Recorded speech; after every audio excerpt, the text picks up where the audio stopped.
करेंगे डीजीपी अनुराग गुप्ता मामले की। डीजीपी को लेकर विवाद बढ़ता नजर आ रहा है। बीजेपी ने बाबूलाल मरांडी आज मीडिया के सामने आए और उन्होंने कहा कि उनकी अब नियुक्ति असंवैधानिक है, पद पर बने रहना भी असंवैधानिक है। बाबूलाल मरांडी ने सीधे सीधे ये सवाल उठाया कि जिस सरकार ने जिस अधिकारी को 2 सालों तक निलंबित रखा, उसे रिटायरमेंट के 2 महीने पहले डीजीपी का पद क्यों दे दिया गया। इस पर सवाल खड़े किए हैं। ज्यादा जानकारी के लिए इस वक्त हमारे साथ हमारे सहयोगी कुंदन है। देखिए कुंदन, ये इस मामले पर अब पेच फंसता नजर आ रहा है। राज्य सरकार केंद्र के लिखे चिट्ठी को दरकिनार करते हुए केंद्र को एक चिट्ठी लिख चुकी है कि भाई हमने उन्हें नियुक्त किया है, लेकिन अब बीजेपी ये दावा कर रही है ये असंवैधानिक है उनकी नियुक्ति और उन्हें पद छोड़ना होगा। क्या कुछ कहा गया बीजेपी की तरफ से?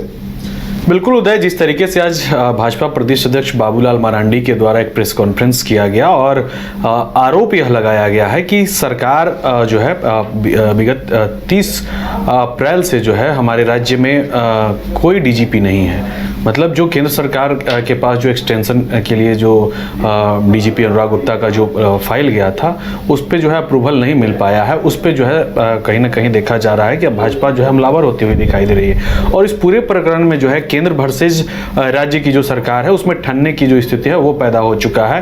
बाबूलाल मरांडी ने सीधे तौर पे आज यह आरोप लगाया है कि आखिर क्या कारण है कि अनुराग गुप्ता पे इतनी मेहरबानी हेमंत सोरेन दिखा रहे हैं। कारण क्या है ये जानना बहुत जरूरी है, क्योंकि जो उनका जो 30 अप्रैल को जो रिटायरमेंट का जो डेट था उसमें जो है एक्सटेंशन केंद्र सरकार की ओर से नहीं आई है और बावजूद इसके जो है पद पे बनाए हुए हैं मुख्यमंत्री। आखिर कारण क्या है?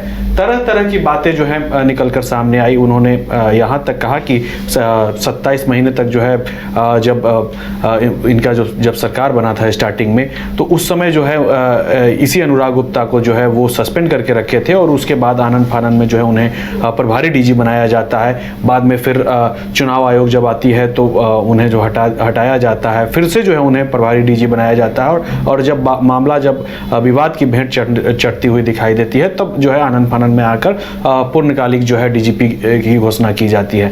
मतलब हर तरीके से जो है उदय, जो सरकार के ऊपर जो कह सकते हैं कि एक तो तंज भी कसा गया है और दूसरी ओर जो है कहीं ना कहीं यह देखा गया है कि घेरने की एक कवायद जो है बाबूलाल मरांडी की ओर से की गई है। घेरना भी लाजमी है, क्योंकि जब रिटायरमेंट की स्थिति हो गई, रिटायर्ड हो गए हैं, अगर जैसा कि केंद्र सरकार का जो मैनुअल जो बनाया गया है उसके अनुसार, तो जाहिर सी बात है विगत 2 दिनों से जो है राज्य में डीजीपी का जो पद है वो उसको खाली ही माना जाएगा। लेकिन अगर जो कैबिनेट से अनुशंसा होकर और अगर खुद से ही अगर राज्य सरकार को यह प्रभार अपने आप से ये कायम किया गया है और अगर वो मान्य रहेंगे तो कहीं ना कहीं इस हालत में जो है अनुराग गुप्ता की जो नियुक्ति है, प्रतिनियुक्ति है जो है वो सही मायने देखा जा रहा है। लेकिन मामला जो है कोर्ट में विचाराधीन है। अगले जो 6 जिस तरह से राज्य सरकार ने अब केंद्र को चिट्ठी लिखी है, तो केंद्र क्या रिएक्शन देता है, केंद्र की तरफ से क्या उत्तर आता है, इसका भी इंतजार होगा। और साथ ही अब ये स्पष्ट हो गया कि ये मामला इतनी आसानी से खत्म होने वाला नहीं है। अब उधर केंद्र का जो चिट्ठी है वो तो आ गया है और हालांकि उसी चिट्ठी के बाद जो है फिर से जो है पुनर्विचार को लेकर जो है एक पत्र राज्य सरकार की ओर से भेजा गया है और उस पर जो है फिर से मंतव्य मांगा गया है कि आखिर जो अधिकारी हैं, पदाधिकारी जो है हमारे राज्य के जो डीजीपी अनुराग गुप्ता, उन पे जो है एक्सटेंशन दिया जाए, जो नियमानुसार जो होता है उसके अनुसार दिया जाए। लेकिन चूंकि उसका भी एक पर्टिकुलर टाइम होता है उदय, और उसके बीच में अगर ये बातें अगर ये फाइल अगर आगे बढ़ता है तभी जो है उनका एक्सटेंशन भी मिल सकता है। अब देखना यह होगा कि उस समय वो फाइल जो है राज्य की सरकार के यहाँ से गई या नहीं गई।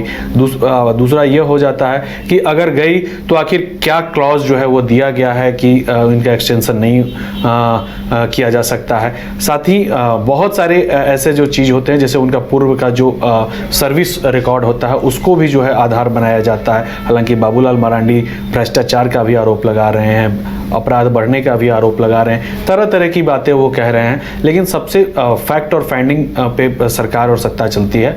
तो इस स्थिति में क्या कुछ जो राज्य की जो सरकार है वो क्लॉज दी है और क्या कुछ वहां से आया है, वो अभी तक जो है सिर्फ इतना ही निकल कर आया है कि इनका जो एक्सटेंशन है वो बढ़ेगा नहीं।